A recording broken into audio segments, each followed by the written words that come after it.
why? Why do you do this? Are you doing it for the Instagram likes? Are you doing it for the YouTube views? Like, are you doing it for the money? Are you doing it for girls, like attention for girls? Like, you know, what, like, why? And I guess there's no right or wrong reason, but it's all subjective. But ultimately, because you love it and you want to give back to the culture that's providing for you. Welcome to Built with me, Katie Chung-Hwa.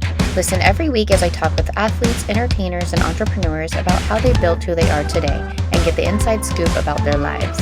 So you've seen him on the biggest stage in Las Vegas, the man behind the mask, the OG of the Jabbawockeez. I have today Phi Nguyen. Hello, how you doing? Thank you. Where am I looking You're at? looking right here. Okay, hi. But we're also talking, so you can do either. Natural, yes. right? Act natural. Everyone be natural. Conversation. Thank you so much for joining me. I know you're super busy. So right now, we're kind of in the midst of getting over the whole COVID thing, and you're getting ready to open your show back up. Yes. So I caught you at the perfect time before you got too busy. Yes, you did. I just want to start off by saying I'm very unfamiliar with the dance scene. Okay. So you're going to have to talk to me in layman's terms. Okay. But is dancing something when you were growing up that you've always done? Do you join a crew when you're young? Is it a passion of yours? Kind of explain to me how you got started. I guess just depends on how you grew up. How I grew up was I just always danced. Like I watched Michael Jackson obviously as a kid, and you know, I'm an 80s baby, so like I grew up watching Breakin', Breakin' 2, like Wild Styles, Crush Groove, like all these like iconic hip hop movies. And I just fell in love with movement. So anytime I heard music, my body would just kind of move to it, right? But I didn't know I was a dancer. And I didn't know there was like dance classes, you know? Like I actually just started dancing because it was free. My parents didn't have to pay for it. So joining a crew, like later on in life, like when I really started getting into it, the art of dancing, I guess if you want to call that, it was just a group of friends that all moved and thought the same way, and then it kind of formed into a crew, and then I just met other people, and then it just became, like a crew, I guess. And then we just battle each other in the streets, or we go to like YMCAs, or just, you know, youth centers, and just after school programs, stuff like that, and just kind of sharpen each other's swords, I guess. So I always wondered how that works. So you literally, hey, we're gonna battle, like meet me at the YMCA parking lot. How does that work? I mean, God, like my first battle was just this kid. I was super intimidated. Like I was a pretty passive and shy little Asian kid, and I think dance kind of like, you know, gave me an identity. But when I first got into it, I saw this kid just dancing, and it was my freshman year of high school, and he was dancing in like right before you walk into the cafeteria, there was like this little hallway, and that's where everyone kind of like got down, right? And people had heard that I danced. You know how your friends kind of like, hey man, get in the circle. But I was too like, nah, I don't know how to do it yet. You know, I don't know how to. And this kid just heard that I danced, so he called me out. And so naturally my competitive instinct came in, and I was like, all right, so you just start going at it. But then when you really start entering like events and jams and like popping battles or freestyle battles or breaking battles, b-boy battles, you know, you start to learn battle tactics, and you start to learn how to listen to the music, read the DJ and what they're dropping, and just kind of throughout the years just sharpen your sword through that. But yeah, I mean, it just kind of happens naturally, I guess. And then, you know, I would go to like nightclubs, but they were like teenage nights where, you know, 16 and up. Yeah, I remember going to those too. You can, or like the skating rink was another one. Yeah. Mm-hmm. And and we would always just, you know, like all the skaters would be skating over here, but then all the b-boys would be like in a little corner battling, and that's just kind of like the world that I fell into. And then, do you guys win money when you do these competitions? in the early days, nah, it was just respect. Yeah. It was just like, yo, I'm better than you. Yeah, I got Sweet. you. Like, no, there's no money involved. But then when there was actual b-boy events like B-Boy Summit, or like freestyle sessions, or just competitions that were, you know, promoters that promoted it, you'd win, you know. If it's like a crew battle, you'd win a little bit, or if it's a one-on-one, you would win.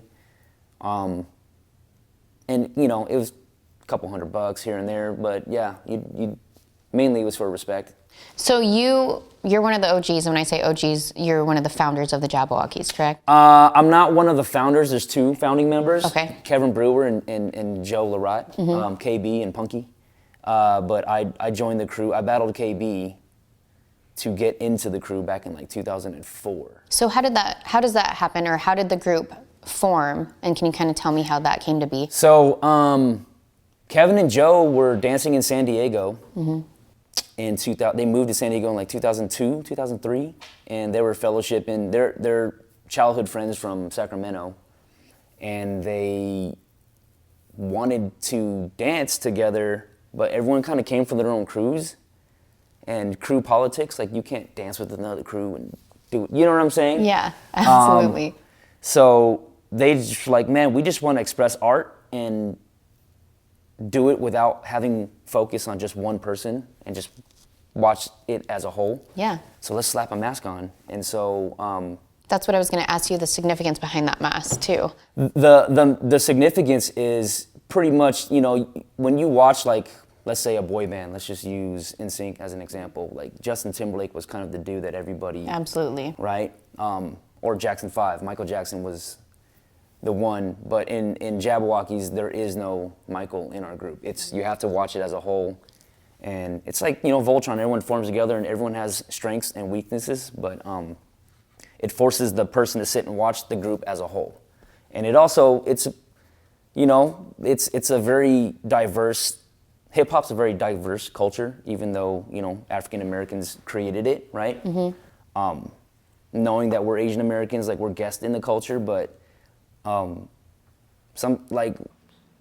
us, it wasn't even about what color you were, it's just about skills. So the mask represented just unity and solidarity and just strictly art. And I'm sure that it also kind of gets rid of the competition with one another, correct? Yeah. So someone's not trying to be the star, trying to be the face of it. They're literally like, we are a group, and that's the ultimate team building bond that you can make. Exactly. I mean, behind the mask, there's frenemies. Because we want to sharpen each other's tools. Like, I know you're weak at something, so make me strong at it. And it makes us better as a whole. Exactly. So yeah, but when we're actually doing shows and whatever, it's about the show and it's about the whole picture, if you will. Yeah, absolutely. So I had the pleasure of going to your new show, like literally days before your grand opening, which Yeah. you didn't even get to do the grand opening, No, correct? COVID hit us, so Yeah, we COVID opened hit. for like 2 weeks and we had to close it down. I think I but- was literally one of the last shows. Yeah. But the new show, Timeless. Timeless, yeah. And absolutely love the show. Thank you. And I loved how you did the East Coast, West Coast, New York, LA, all the tributes to that. How does culture and personal experience really play into the choreography of your guys' routine? Oh, that's a good question. How does culture, well, we just, you know, every hip hop is worldwide now, even though it was birthed in New York.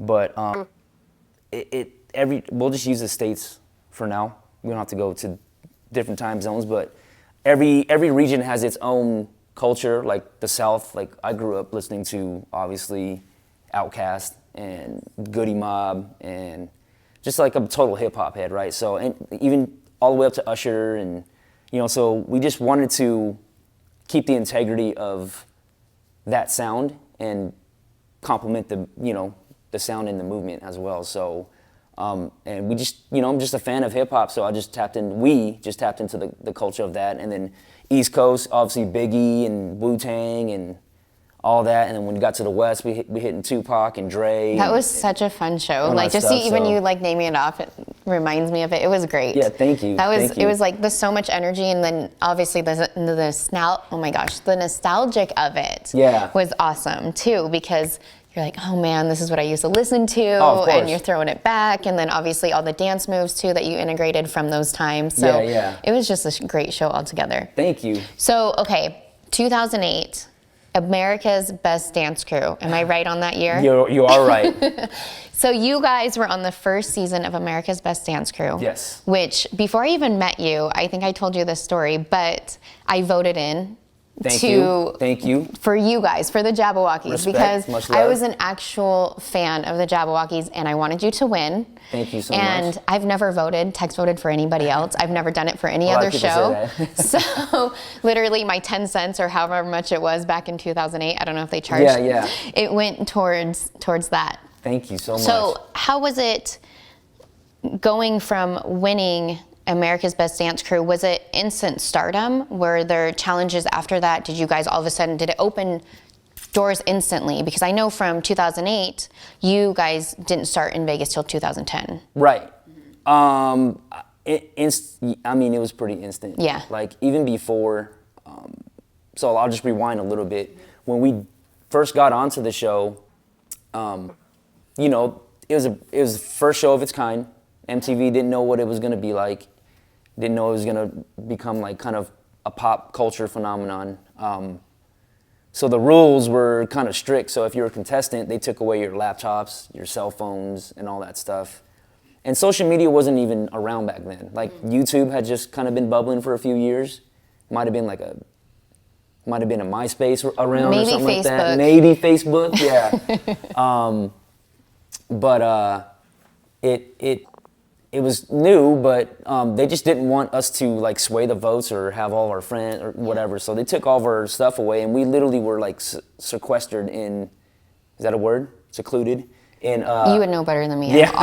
I'm awful. We were secluded at a hotel that all the contestants stayed at, and we couldn't leave. Like we were just until you were voted off the show. That's when you can leave. But so we actually didn't even know how much people actually watched the show, and it wasn't like it wasn't ABC or NBC. It was MTV on cable network. So we're and we actually the year before we did ABDC, we were on a movie called Step Up 2, and that movie finally came out while we were on the show. So we begged producers like, "Yo, can we go and watch like?" Can we at least see a movie? Just see, yeah. So they kind of took us like on a field trip. I felt like I was in school again. It was awesome. But the producers let us go, let all the people that were still competing, go watch the show. And then when we stepped out of the hotel, and this is probably, we were like 3 or 4 episodes in, and people were recognizing us everywhere. And we were like, yo, we wear masks. And we're like, wait, well, we have to do interviews without the mask. Oh, yeah. Okay, yeah, people, and kids were just like, yo, you guys are the Jabbawockeez. Like, That's awesome. Yo, your feet, like they knew our names and everything. We're just kind of like, still kind of like soaking it in and like, no way do people like know us like that. So we went and watched the movie and, took some pictures or whatever. And then we went back to the hotel and continued the rest of the season. And then when we won, it was just this crazy roller coaster of, can you do this MTV show? Can you guys host this? Can you fly out here to do this? Can you guys, and we started touring for the next like 2.5 years. And life was just kind of crazy then. And then now, 2 years later, we came to Vegas and did our first show. And then fast forward 10 years, we're still here. Yeah, I did a little research and I didn't realize it's been 10 years since you guys have been in Vegas. Yeah. You're the first dance group to headline in Vegas. Did you know that? Yeah. Probably the only one, actually. I don't know anybody else. If they do, they don't come close to you because it doesn't ring a bell to me. Yeah, there's a couple OGs before us that kind of like, much respect to like Rocksteady Crew and all them. They had a show called Jam on a Groove that did a little stint out here. There's a lot of street dancers in a show called Splash. But to actually like headline their own show, I'm pretty sure we're the first ones. What is it like? I mean, I feel like Vegas, you made it, right? You made it once you hit Vegas and you have a show in Vegas. So what is it like going and performing on the stage in Vegas? It's cool. It's fun. It's crazy because for a dance crew, people think we made it, but for like certain artists, they feel like when they like artists, like actual singing artists, when they start doing shows out here in Vegas, that back in the day the thing was kind of like, oh, that's where you go to die, like Tom Jones or like, But I think we were one of a kind type of artist. Yeah. Because we weren't singing artists, but we were dance artists, and we kind of changed that stereotype. And I mean, it just, I don't know. It's a feeling I can't describe. Like, it's fun to step on stage. It's cool to see, like, it's not just hip hop heads that come watch our show. There's kids, there's adults, there's, I mean, every gender, every race, every whatever sexual preference you are, it don't matter. Like, people just, if you love good music and love to be entertained by the sight, you know, we're the sight to sound. Yeah. And just to see people smile, it's like it's a drug that you can't buy, you know? So you've recently worked with DaBaby. You've worked with people like Taylor Swift, Shaq. You've been on Ellen. You've been on The Bachelorette. You've been doing your research. Okay, all right. I know everything. I forgot about all that too. But you've been on numerous shows. You've won multiple awards. How do you, like I said, it's been 10 years. How do you stay relevant? How have you stayed relevant? I mean, you know, we just kind of keep our ear young. The OGs are a little bit older now. I'm not gonna tell you my actual age. I'm just joking, I'm 38 years young, but I've been doing this for a while, but we have a new generation that has been training underneath us since, I mean, they were probably like 7, 8 years old. Now they're like 19, 20. Oh, that's awesome. And they're beasts. But we just keep our ear young. We study what's going on. We study we're still students, always be a student, right? And yeah, I mean, just, we're not those OGs that are like, oh, well, you ain't doing it how we're doing it, so you're wrong. Or, you know, we don't want to like scold anybody just because they're younger than us. And you don't want it to die with you either. No. Like, you want to continue this. You want this to be a long lasting name. I mean, you know, it's what we're realizing, it's bigger than us. Dance is bigger than Phi, Kevin, Joe, Rainin. It's bigger than the Jabbawockeez even. Jabbawockeez is a platform, but the culture of dance and, you know, coming from hip hop, it's just bigger than us. So there's a responsibility to kind of uphold the culture and provide opportunities for younger generations and stuff like that. So we listen to the young generation, you know, we can learn from them too. I'm not one of those like old dogs you can't teach new tricks. Yeah. And you guys have kind of expanded your ways too, don't you? Didn't you start a record label? So we started a record label simply because we would do a lot of TV shows and we couldn't get music cleared. I see. If we used like a Drake song, we'd have to go through their record label, and sometimes Drake wouldn't clear it, or Taylor Swift, I mean, whatever, just depending on what song we wanted to use. So we were like, dude, let's just start our own independent record label. That way, when we go do America's Got Talent as a guest performer or Dancing with the Stars, we can just use our beats. Yeah. And who's gonna clear it? We will. So we just did it for that purpose, but it's starting to gain traction. And we have our own producers, the Bangers. They're from San Jose. Mm-hmm. They're kind of like a DJ crew of superstar producers.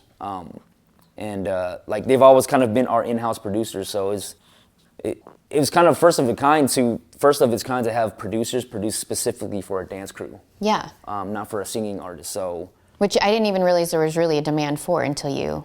Yeah, I mean, now it's, you know, I'm not going to claim it, but we were probably one of the first ones to kind of, I mean, DJs have always been around in the hip hop scene, but like to actually produce specifically the sound to how we want to move, I would say the Bangers and Jabbawockeez was the first to kind of do that. And since then, there's been other dance crews and groups that now are doing it, you know, so the formula, I guess. Yeah.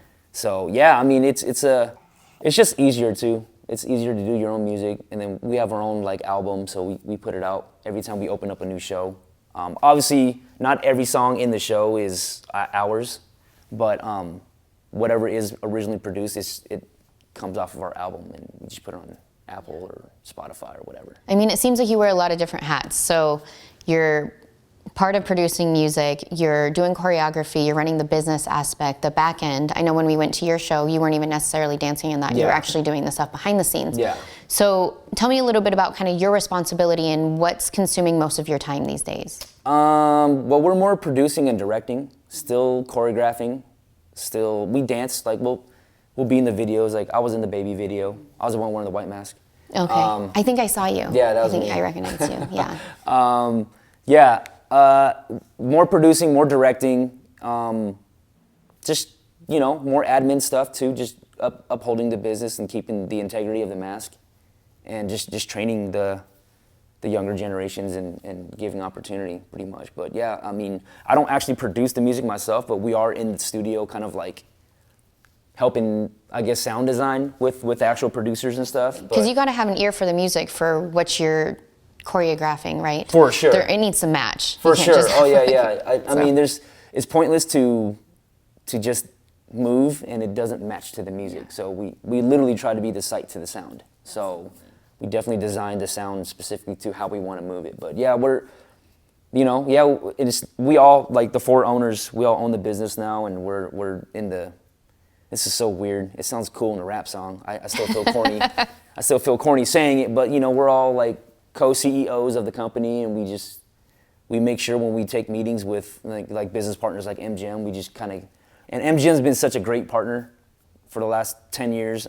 You've always been in the MGM properties? Yeah, all MGM properties. And yeah, it's just and learning too. I'm still learning how to be this C position, I guess, with my crew members, but it's fun. It's definitely fun. It's a different, now that I'm older too, is because I've already been dancing for a long time. I've done a lot of shows, but still choreographing though. We're definitely hands-on with everything that we do behind the mask, I guess, if you will.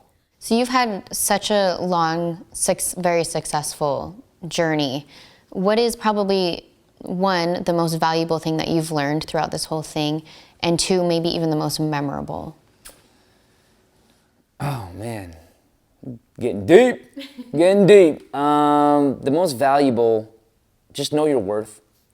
You're gonna meet a lot of people that, I mean, it's the entertainment industry, so they're gonna, if they see a weak spot, they're gonna try to go for it, and just know why you do it. I mean, we all started, literally, we call ourselves, I guess, garage kids, right? Because we danced in a garage because it was free.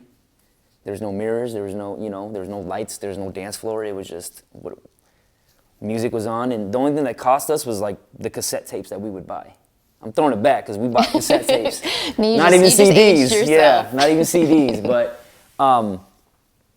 But yeah, just remember why we did it, because we simply love it. And now that we're older, it's like I still love it completely. Just, you grow to love it differently, but you still have the same love for it, right? And most memorable, God, there's so many memories.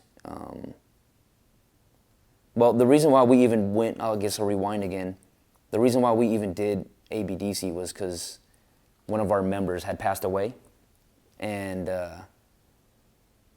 he was the one I was like, yo, dog, we should do the show. The world should know who we are. And at that time, like MTV had like Real World and all these like kind of like trashy, at least in my opinion, like trashy like reality TV. And we're like, man, how are these dudes gonna make a bunch of hip hop kids look on MTV and on television? Like, we represent the culture.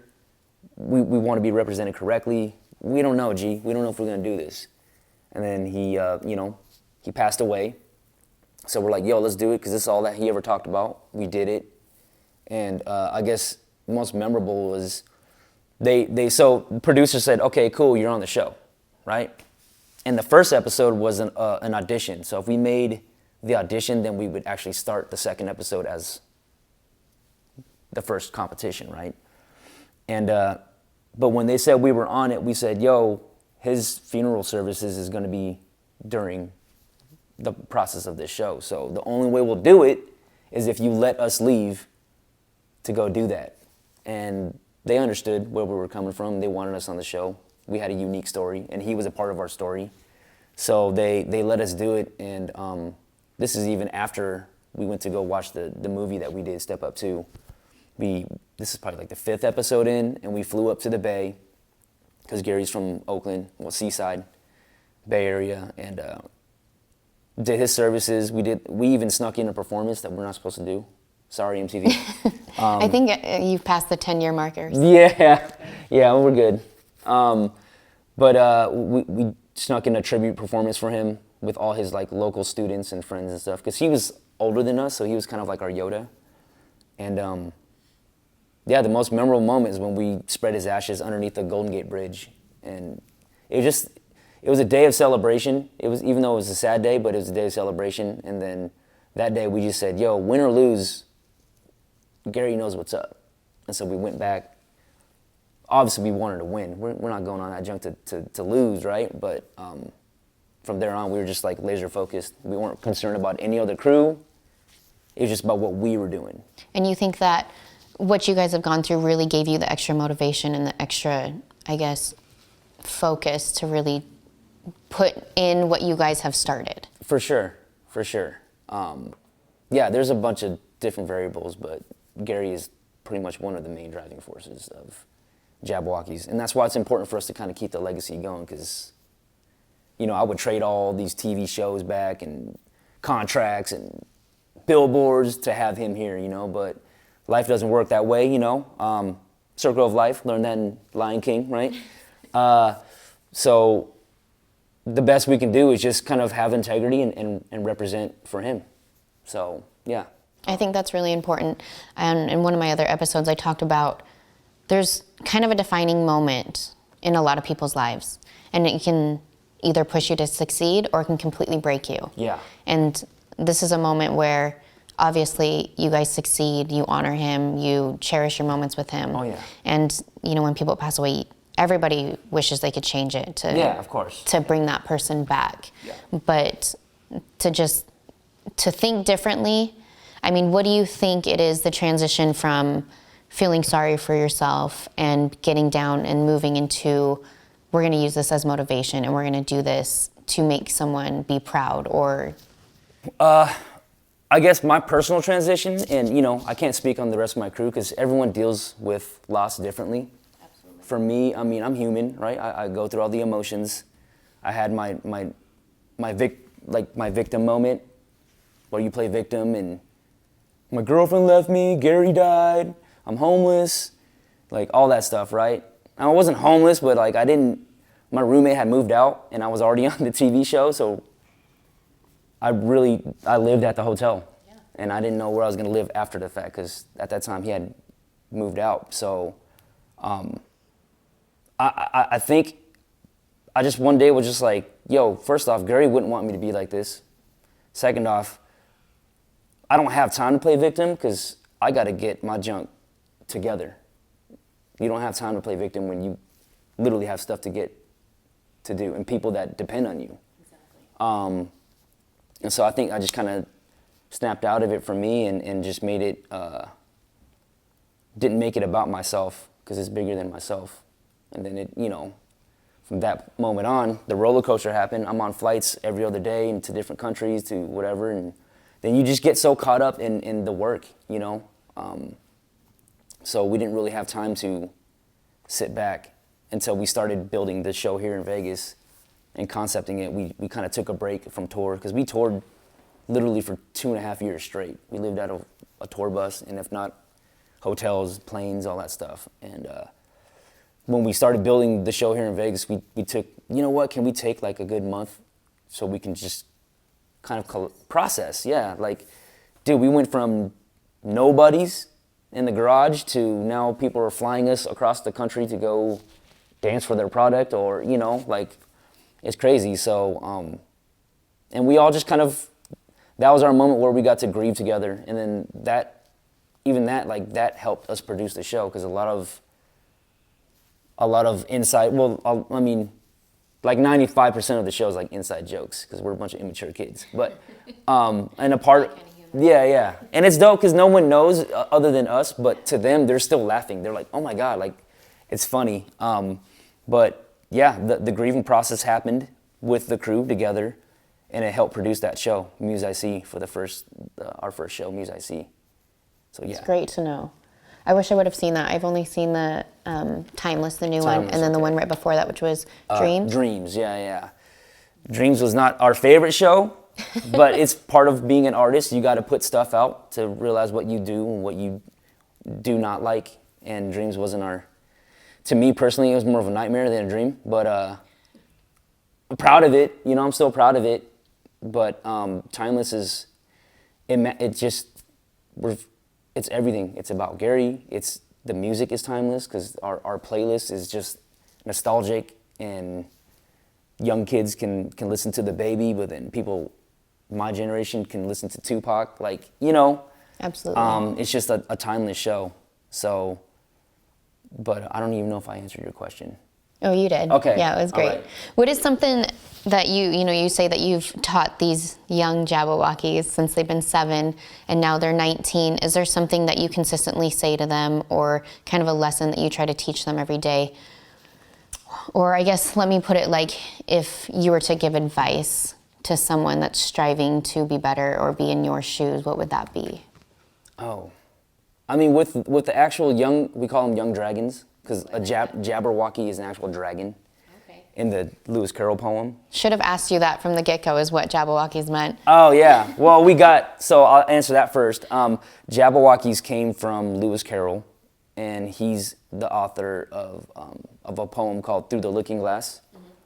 And he's also, he's the man behind Alice in Wonderland. Oh, okay. And so the Jabberwocky would kind of show up and slay the knights and disappear, and we just thought that was tight. And so we're like, yo, we show up, we kill the stage and just disappear. I like that. And no one knows our face. So there's a bunch of different, like that mask represents a lot of different things. But so that's where Jabbawockeez came from. So now, fast forward, we have the younger generation. We call them the young dragons, and they're outstanding. They're way wise beyond their years. So I listen to them a lot more than they even listen to me. But I try not to be that personally. Try not to be that OG that just sits and talks all the time. I try to lead by action and example, and I think they see that. But what advice would I give? Just why? Why do you do this? Are you doing it for the Instagram likes? Are you doing it for the YouTube views? Like, are you doing it for the money? Are you doing it for girls, like attention for girls? Like, why? And I guess there's no right or wrong reason, but it's all subjective. But ultimately, because you love it and you want to give back to the culture that's providing for you. You don't have to be the stereotypical, like, I got to go to school, get a degree, and do all, like, you get to do what you love to do through this art. So just why do you do it? And like, if I could give myself, if 38-year-old Phi can give 15-year-old Phi some advice, it'd be like, just don't regret anything, because you'll be fine later. Yeah. You talk about these young dragons and how they're just amazing people, and I think you have to take credit on some of that, because the way that you treat somebody is kind of reciprocated, right? So you treat someone with such great respect, and you listen to them, and you're open, and I think that's something I realize about you, is you're a very humble person. Like, when we talk, I asked you to do this interview, and your response is, thank you for choosing me.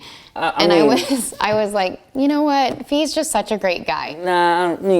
I genuinely mean that, It's like, because this is something that you're passionate about, right? And I can tell. And at the fact that you would just even want to hear my story, it's just like, yo, that's kind of cool. Like, because some people, they don't even care about dance. And just like you said, you are kind of like naive, or I guess ignorant to the world that I come from. Absolutely. And so for you to have me come in and be a part of something that you're passionate about it is humbling. So thank you for even considering me. Yeah, for sure. If anyone needs a role model, I think that's you. People, like, when they get famous, like what we were talking about before we started filming, they just stop showing up on time. They don't really have that, they think everyone's just kind of in their own world. And I respect how humble you've stayed, how giving you are. You give your time to a lot of people, and like I said, your passion is giving back and making sure that the dance world is still the way that it is, if not better, once you leave it. You're right. And so that's just a testament to you, and maybe that's why the Jabbawockeez have gone as far and been as successful as they are, is because that group of people, and I'm sure that the people that you're around are very similar to you as far as like wanting to succeed. We all just, and don't get it twisted, we're all human. We had to go through our, for lack of a better word, douchebaggery, to understand that it's bigger than us. I don't know if you can use that on camera. You can use, this is podcast, you can say anything okay, you cool, want. all right. I typically have a dirty mouth, but I've been good this whole interview. But we've gone through our ups and downs, and it's bigger than us. And now that we're getting older, we realize that, and we just want to be a part of the contribution. We don't want to keep just taking. Yeah. So Cool. Well, now that your show's gonna be up and running, Yeah. you guys, if you're in Vegas, this is a must-see show. It is one of my favorite shows on the Strip. I'm not just saying that because Phi's sitting here, but I really, really, really like this show. It's entertaining, it's fun, it's nostalgic. You will love it. Make sure the next time you're in Vegas, you go. Phi, thank you for your time again. Thank you so I appreciate much. you being here. Thank you for having me.